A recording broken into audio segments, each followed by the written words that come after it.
Continuando con el tema del equilibrio químico, vamos ahora a hablar de las constantes de disociación de ácidos y bases. Cuando un ácido débil o una base débil se disuelve en agua, se presenta una disociación parcial. Aquí tenemos los ejemplos de un ácido débil y de una base débil, el ácido nitroso y el amoníaco, respectivamente.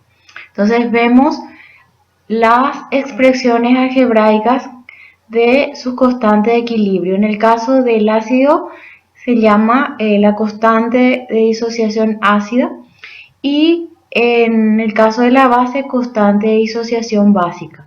Siempre, como en todos los casos, relacionamos productos sobre reactivos.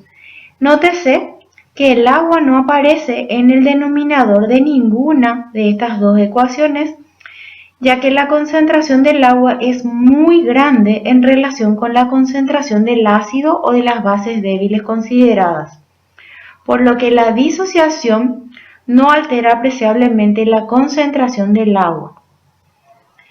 Igual que en la derivación de la constante de producto iónico del agua que habíamos visto, el agua se incorpora a las constantes de equilibrio Ka y Kb, y de donde ustedes pueden sacar los datos de constante de disociación para varios ácidos débiles. En el libro que usamos como base van a encontrarlos en el apéndice 2. Bien, también tenemos las constantes de disociación para pares de ácido y base conjugados, que es un tema que comenzamos a ver la vez pasada, que era un ácido-base conjugado.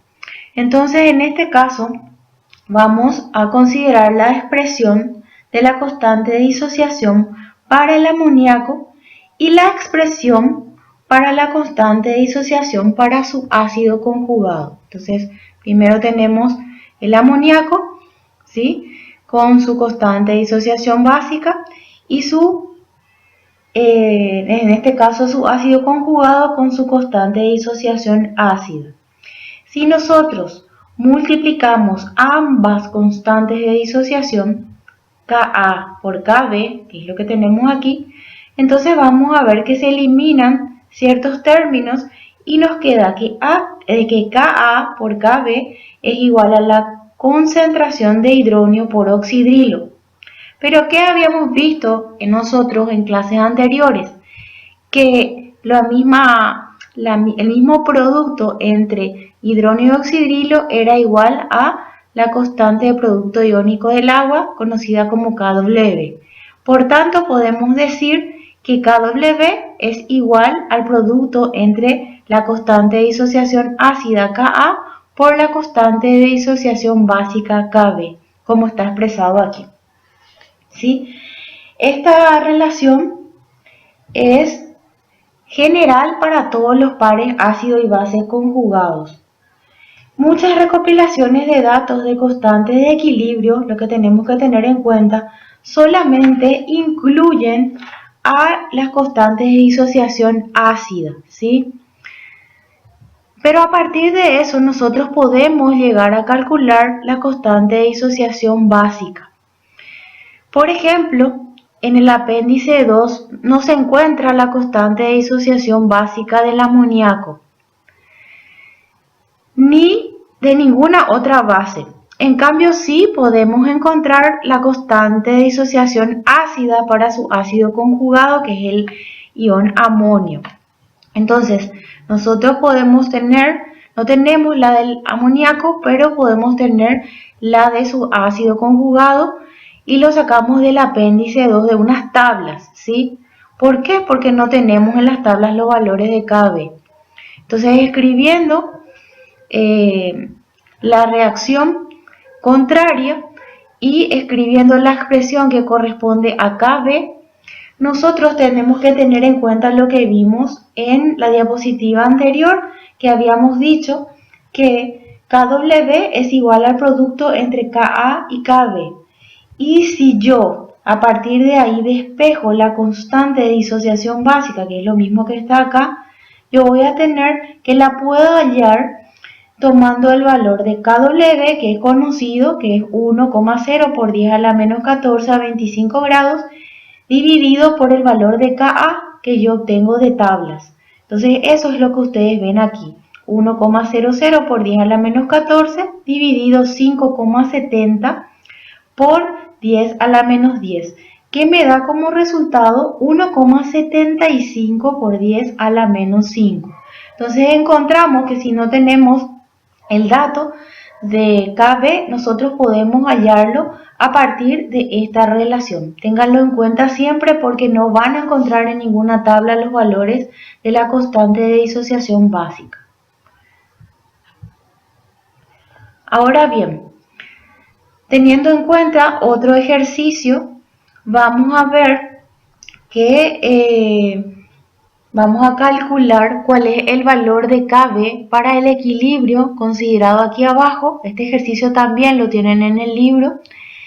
Y el dato lo van a sacar del apéndice 2. En este caso yo ya les doy que es Ka para el ácido cianhídrico es 6,2 por 10 a la menos 10.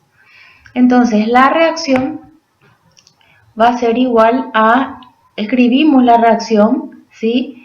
Y la constante de disociación básica es igual a KW sobre la constante de disociación ácida, tal cual como le hicimos hace rato, y el resultado de este ejercicio sale 1,61 por 10 a la menos 5. Entonces yo lo que les voy a pedir es que ustedes rehagan estos ejercicios y traten de entenderlo y escuchen el video cuantas veces consideren necesario hasta que lo puedan entender. También pueden leerlo en el texto, que es el libro de Skoog.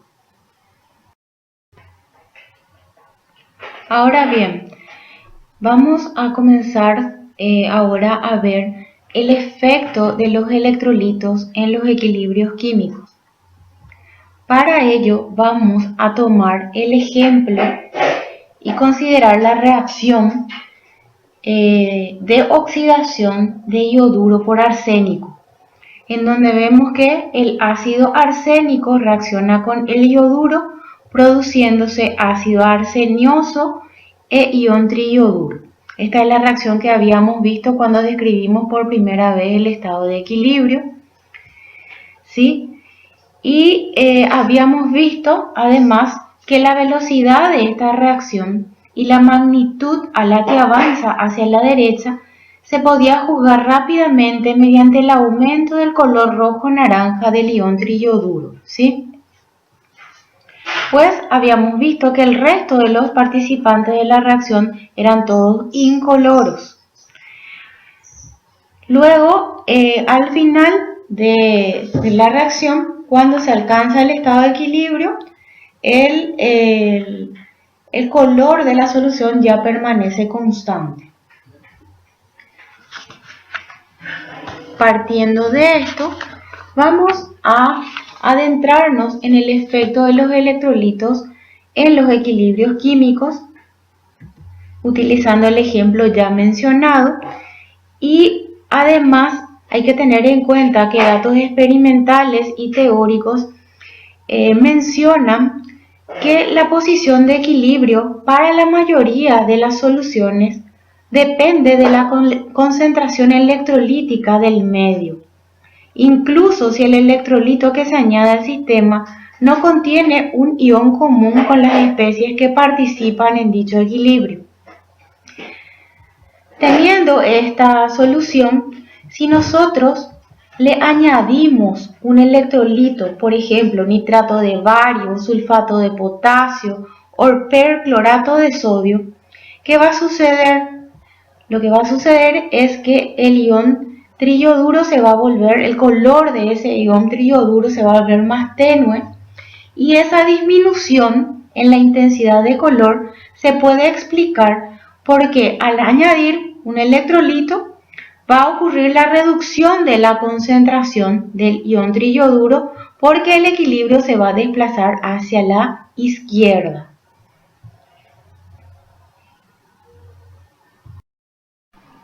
Considerando ahora diferentes ejemplos de efectos de los electrolitos en los equilibrios químicos, vamos a mirar este gráfico en el que relacionamos la constante de equilibrio basada en concentraciones, que a partir de ahora le vamos a llamar K', ¿sí?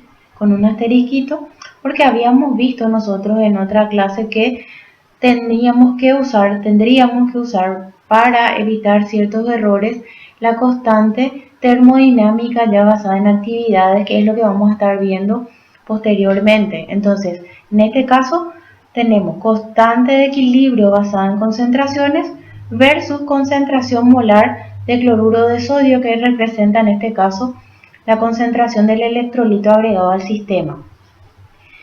Bien, vamos a ver en primer lugar la curva A, que es esta, la de abajo, ¿sí? Esta curva A es la representación gráfica del producto de las concentraciones molares de hidrógeno por oxidrilo, y que es igual a 1 por 10 a la menos 14, que era conocido como KW, ¿se acuerdan? En función de la concentración del electrolito cloruro de sodio. Este producto iónico basado en concentración se escribe con las siglas KW', ¿sí? Cuando está basado en concentraciones. Lo que podemos observar aquí es que a bajas concentraciones de cloruro de sodio, esta constante es independiente de la concentración del electrolito y es igual al valor que nosotros conocemos, que es 1.00 por 10 a la menos 14, y constituye la constante termodinámica del producto iónico del agua. Entonces, constante termodinámica ahora le vamos a llamar cuando no tiene el asterisquito que lo vuelve, entonces KW sin asterisquito. Esa es la constante termodinámica, porque la constante termodinámica no está basada en concentraciones. Un punto importante a considerar es que cuando una relación que tiende a un valor constante, si se considera una variable que tiende a cero, se denomina ley límite. En este caso, en esta zona, nosotros tenemos que la concentración del electrolito, que para el ejemplo de cloruro de sodio está tendiendo a cero. Entonces, el valor numérico de la constante en este límite se conoce como valor límite. Entonces, en esta zona, a concentraciones bajas del electrolito, el valor de la constante se conoce como valor límite. Ahora bien, vamos a observar la curva B. La curva B es esta curva. Sigan el puntero, estamos viendo, ¿sí? Y representa la KPS, ¿sí? El eje vertical de la curva B es el producto de las concentraciones molares de los iones bario y sulfato, porque corresponde al sulfato de bario por 10 a la menos 10, ¿sí? En solución saturada de sulfato de bario. Este producto de solubilidad basado en concentraciones está representado por KPS'. Si miramos la misma curva con bajas concentraciones de electrolitos, KPS' tiende al valor límite, que es 1,1 por 10 a la menos 10, que es el valor aceptado para la constante termodinámica del sulfato de bario, que se representa por KPS sin asterisquito, sin tildecito, ¿sí? Bien, la curva C. La curva C, que es esta, ¿sí? Es un gráfico de constante ácida disociación por 10 a la quinta, que es el cociente de las concentraciones de equilibrio para la disociación del ácido acético frente a la concentración del electrolito. De nuevo, la función tiende a su valor límite, ¿sí? Ka, que es la constante de termodinámica de disociación ácida para el ácido acético, a bajas concentraciones del electrolito, que en este caso es el cloruro de sodio.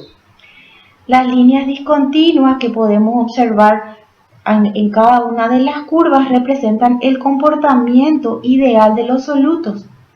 Y la desviación de este comportamiento ideal puede ser bastante importante, como estamos observando para cada caso. El efecto del electrolito mencionado no es exclusivo para el cloruro de sodio utilizado en este ejemplo. También podemos observar curvas muy similares cuando esta sal se sustituye, por ejemplo, por nitrato de potasio o perclorato de sodio. Entonces, eso es lo que tenemos que tener en cuenta al observar todos estos ejemplos. Este efecto que tienen los electrolitos en los equilibrios químicos se origina en fuerzas de atracción electrostática entre los iones del electrolito, ¿sí?, y los iones de carga opuesta de las especies que están en la reacción, de esas especies que se encuentran también en solución. Entonces, generando como sería una nube de iones de carga opuesta sobre la superficie de cada uno de los iones. Son numerosos los estudios que han revelado que la magnitud del efecto electrolítico depende en gran medida de las cargas de las especies participantes en el equilibrio. Si solo reaccionaran especies neutras, la posición del equilibrio va a ser independiente de la concentración del electrolito. Pero cuando los compuestos son iónicos, la magnitud del efecto del electrolito va a aumentar a medida que aumente su carga. Muchos estudios realizados demostraron que el efecto que producen los electrolitos en los equilibrios es independiente de la naturaleza de estos. O sea, no depende de cuáles sean los electrolitos, pero sí depende de una propiedad que es conocida con el nombre de fuerza iónica. La fuerza iónica se calcula por medio de esta fórmula. Fuerza iónica es esta letrita mu, es igual a 1/2 de la sumatoria de las concentraciones de cada uno de los iones participantes por su carga al cuadrado. Nosotros vamos ahora a realizar cálculos para poder entender cómo realizar y calcular la fuerza iónica de cada uno de estos compuestos. Para eso vamos a aplicar la fórmula para calcular la fuerza iónica y vamos a ir viendo en primer lugar el primer ejercicio que nos pide calcular la fuerza iónica de una solución 0,1 molar de nitrato de potasio. Aquí les resolví el ejercicio. En primer lugar había tratado de hacerles un video, pero como íbamos a tardar más en trabajar y tratar de editar el video, decidí emplear esta metodología. En este caso tenemos el dato que la solución tiene una concentración de 0,1 molar. En solución, el nitrato de potasio genera iones potasio y nitrato, y tenemos que tener en cuenta la fórmula para calcular la fuerza iónica, que es 1/2 por la sumatoria de las concentraciones de cada uno de sus iones por la carga de cada uno al cuadrado. En este caso va a ser 1/2 por la concentración del ion potasio multiplicado por su carga al cuadrado más la concentración del ion nitrato multiplicado por su carga al cuadrado. Recuerden que primero tenemos que resolver lo que está dentro del paréntesis y después recién multiplicamos por 1/2. El valor de la fuerza iónica nos sale 0,1 molar. Recordar que la unidad de medida en este caso va a ser en molar, porque estamos trabajando con las concentraciones y la carga no tiene unidad de medida, entonces va a tener la fuerza iónica la misma unidad de medida que las concentraciones. El otro ejemplo nos dice calcular la fuerza iónica de una solución que es 0,1 molar de sulfato de sodio. En este caso tenemos la reacción de disociación donde el sulfato de sodio genera 2 iones sodio y un ion sulfato. Para calcular su fuerza iónica aplicamos la misma fórmula y tenemos que la concentración de sodio va a ser igual a 0,1, pero como se generan 2 iones sodio, yo tengo que multiplicar ese valor por 2. Luego, multiplicar por la carga del sodio, que es 1 al cuadrado, más la concentración de los iones sulfato por su carga al cuadrado. Resolviendo lo que está dentro del paréntesis, multiplicando por 1/2, la fuerza iónica para este ejemplo me da un valor de 0,3 molar. Para el siguiente ejercicio, la consigna nos menciona que calculemos la fuerza iónica de una solución que es 0,05 molar en nitrato de potasio y 0,1 molar en sulfato de sodio. En este caso tenemos que tener en cuenta a todos los iones participantes, ¿sí? Y vamos a aplicar la fórmula 1/2, abrimos paréntesis. En primer lugar trabajamos con el nitrato de potasio. La concentración del potasio es 0,05, ¿sí? Por su carga al cuadrado, más la concentración del nitrato también es 0,05 por su carga al cuadrado. A eso le sumamos, tenemos el sodio. Ya habíamos visto en el ejemplo que el sulfato de sodio al disociarse genera 2 iones sodio, entonces su concentración, que es 0,1, la multiplicamos por 2 debido a eso. Su carga es 1 al cuadrado más la concentración del sulfato, que es 0,1 por su carga al cuadrado. Resolviendo el paréntesis y multiplicando después por 1/2, la fuerza iónica obtenida es de 0,35 molar. A partir de acá les voy a dejar para que ustedes realicen en sus casas otros ejercicios para practicar el cálculo de la fuerza iónica con las respuestas pertinentes para que ustedes puedan ir chequeando que les salen los ejercicios. Bien, luego de resolver esos ejercicios, continuamos con el tema de fuerza iónica y aquí vamos a considerar lo que observamos en esta tabla, donde lo que podemos ver es que la fuerza iónica de una solución de un electrolito fuerte, por ejemplo el cloruro de sodio, que únicamente contiene iones con una sola carga, quiere decir que el tipo de electrolito es 1,1, generalmente su fuerza iónica es idéntica a la concentración de la sal, lo que vemos aquí, ¿sí? Entonces cuando la relación es 1,1, la fuerza iónica es la misma que la concentración de la sal, para tener en cuenta. En cambio, cuando la solución contiene iones con más de una carga, quiere decir que tenemos otro tipo de relación en los electrolitos. Puede ser 1,2, 2,1, 1,3, 2,2. Quiere decir que tenemos más cargas, ¿sí? En ese caso, la fuerza iónica de la solución es mayor que su concentración molar. Lo vemos aquí en la tabla para diferentes ejemplos, donde ya la fuerza iónica puede ser 3 veces la concentración molar, 6 veces la concentración molar o 4 veces la concentración molar, dependiendo del tipo de sal considerada. Entonces esto es muy importante que ustedes lo tengan en cuenta y lo tengan presente. A partir de aquí nos vamos a adentrar en el tema del efecto salino.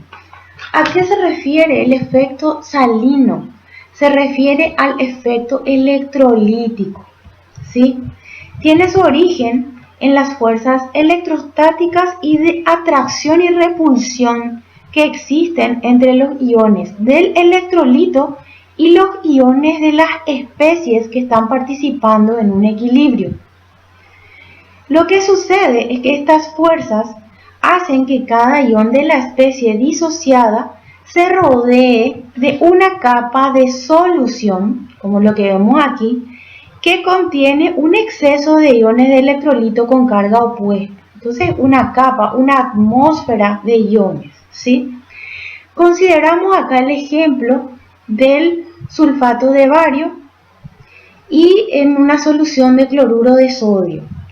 Entonces, Considerando al ion sulfato, que tiene carga positiva, cada uno de los iones barios en solución se rodea de una atmósfera iónica, que por atracción y repulsión electrostáticas lleva una pequeña carga neta, que vemos aquí, negativa, porque los iones cloruro del medio tienden a ser atraídos formando esta atmósfera iónica alrededor de los iones barios, ¿sí?